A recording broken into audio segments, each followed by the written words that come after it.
आजकल घरों की बर्बादी, रिश्तों की बर्बादी, बेटा बेटी के शादियों की ख़राबी, इसकी सबसे बड़ी वजह यही है। आज मुझे समझ में आता है कि खासकर शादी का मसला तो मर्द हल ही नहीं करता है। बेटी कहाँ जाएगी ये फ़ैसला औरत करती है, बेटा की शादी कहाँ होगी ये फ़ैसला औरत करती है, और इसी वजह से रिश्तों की बर्बादियाँ हैं। जी हाँ, एक बहुत बड़े बुज़ुर्ग हैं, बरेली शरीफ के बहुत बड़े आलिम हैं। इनके पास एक शख्स आकर के बोले कि हज़रत वो मेरा निकाह होगा ना तो आप, मेरी शादी होने वाली है, आप निकाह पढ़ाना। अब वो बुज़ुर्ग अभी भी हयात से हैं, तो उन्होंने कहा कि दुल्हन देख ली, दुल्हन हो गई, मैंने शादी तय हो गई है। उन्होंने कहा नहीं अम्मी, वो जो लड़का था ना उन्होंने कहा अम्मी देख रही है। तो बुज़ुर्ग आलिम दीन है, तजर्बाकार हैं, बरसहा बरस से दीन का काम कर रहे हैं। उनका जवाब ये था कि अम्मी देख रही? बोले हाँ अम्मी देख रही। तो बोले बुढ़े हो जाओगे तुम्हारी शादी नहीं होगी।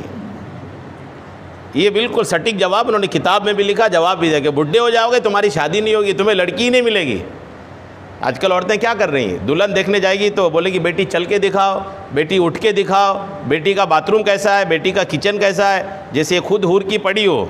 यानी ये कैसी है इनको अपनी नहीं दिखती। ये दुल्हन जो लाएगी ना अपनी बेटे के लिए, वो तो बिल्कुल ऐसी पाक साफ़ होनी चाहिए कि कोई ऐब ही नहीं हो उसमें। इंसान है, कोई खुदा थोड़ी है कि ऐब नहीं होगा। तो ये चक्कर चल रहा है ना, इसी वजह से लड़कियों की शादी लेट हो रही है, लड़कों की शादी लेट हो रही है, लड़कियां घर में बैठी है। यानी एक अजीब लोगों का मसला हो गया कि लड़की अगर घर में है, ठीक ठाक सही उम्र पे अच्छे रिश्ते आ रहे हैं तो डिमांड इसके बढ़ जाते हैं। और ये डिमांड मर्द नहीं बढ़ाता, ये औरतें बढ़ाती। नौकरी वाली आएगी तभी देंगे, नौकरी वाला रिश्ता आएगा तभी देंगे, या लड़का ठीक ठाक अच्छा होगा तब देंगे, बड़ा खानदान होगा, बड़ी फैमिली। यानी इतने रिक्वायरमेंट बढ़ा देते हैं कि वो रिक्वायरमेंट मिलते वो वक्त हो जाता है कि लड़की ओवरेज हो जाती है, घर में बैठी रह जाती, फिर उसके बाद मुनासिब रिश्ता आता ही नहीं। फिर ये कि ऐसी जगह देना पड़ता है कि जहाँ उनके सारे रिक्वायरमेंट पूरे नहीं हो रहे हैं, लेकिन देना इसलिए कि अब उम्र ही ख़त्म हो रही है। ये हो रहा है समाज में, और इसकी वजह जो है ना वो आका करीम अलैहिस्सलाम ने जो फरमाई कि वो कौम कभी भी कामयाब नहीं हो सकती जो कौम अपने मामलात को औरत के हवाले कर दिया। आज से 15-20 साल पहले अगर आप देखोगे तो ऐसा नहीं था। 20 ज़्यादा दूर जाने के जो 15-20 साल अगर आप बैक आप जाएंगे ना तो फैसले घर का मर्द करता था। कुरान पाक में क्लियर है, अर्रिजालु क़व्वामून अलन निसा, रब ने फरमाया कि मर्द को औरतों पर हाकिम बनाया गया है। तो जो हाकिम होगा फैसला वो ना लेगा। हाकिम ये थोड़ी कहेगा मैं पूछ के आता हूँ, हाकिम नहीं बोलता मैं पूछ के आता हूँ। हाकिम तो अपनी कुर्सी पे बैठा रहेगा और साइन करेगा फैसले पर कि ये फैसला है। अब जज साहब बैठे हैं, जज साहब थोड़ी बोलेंगे कि यार रुक जाओ मैं वकीलों से मशवरा करता हूँ। वकीलों की दलील सुनेगा बस वो, और फैसला वो करेगा जो उसको लगेगा। ये बिल्कुल होता है। कई बार तो कोर्ट के रूम में लगता है कि ये वकील की दलीलें मजबूत थी, हो सकता है फैसला इसके मुताबिक हो जाए, लेकिन फैसला उसके मुताबिक होता है जिसकी दलीलें कमज़ोर थी, इसलिए कि हाकिम है वो। उसको जो लगता है वो दलीलें सुनता ज़रूर सबकी है, लेकिन कोर्ट रूम में भी वो समझता है कि क्या सही है।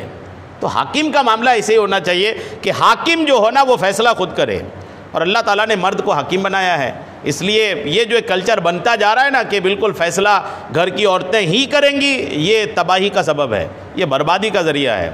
हज़रत उमर फ़ारूक आज़म रज़ियल्लाहु ताला अन्हु का एक कौल है। हज़रत उमर कहा करते थे कि अपनी बीवी से मशवरा लो और जो वो मशवरा दे उसके ख़िलाफ़ करो। ये हज़रत उमर जैसी शख्सियत का कौल है जो आधी दुनिया पर हुकूमत करते थे। हज़रत उमर की हुकूमत आधी दुनिया पर थी, और उन्होंने कहा, उनका एक कौल है कि मशवरा लो, पूछ लो उनकी दिलजोई के लिए, लेकिन करो वो जो उन्होंने नहीं कहा है, उनके मशवरे के ख़िलाफ़ करो। इसका मतलब ये नहीं कि औरतों को इस्लाम ने मकाम नहीं दिया। इस्लाम ने जो दिया औरत को वो कोई नहीं दे सकता। आप तारीख़ पढ़ें, इतिहास पढ़ें, औरतों की क्या हैसियत थी, कुछ भी नहीं था। जिसको जो मकाम है अल्लाह करीम ने दिया है। अब कोई काला आकर के बोले कि हमें गोरा क्यों नहीं बनाया, तो अल्लाह करीम जिसको जैसा पैदा करे। अगर किसी को लग रहा है कि यार इसको ऐसा क्यों नहीं पैदा किया, तो अगर किसी को कोई भी ऐसी औरत अगर समझ रही कि इस्लाम ने औरत के बारे में ऐसा स्टैंड किए रखा, तो उनको बताएं कि अल्लाह का शुक्र करो कि अल्लाह ने औरत पैदा किया, इंसान पैदा किया। गधा बिल्ली कुत्ता सूअर तो पैदा नहीं करा, इंसान पैदा करा ना। रब्बे करीम ने इंसान पैदा किया, औरत पैदा किया, शुक्र करें। यानी जिसको जो बनाया और जिसको जो दर्जा दिया अल्लाह का शुक्र है, रब का करम है। रब चाहता तो उसकी जगह कुछ और बना, चींटी बना देते तो लोगों के पैरों में जाकर के रोनते रहते। इंसान बनाया रब तबारक व तआला ने, इसका शुक्र अदा करें।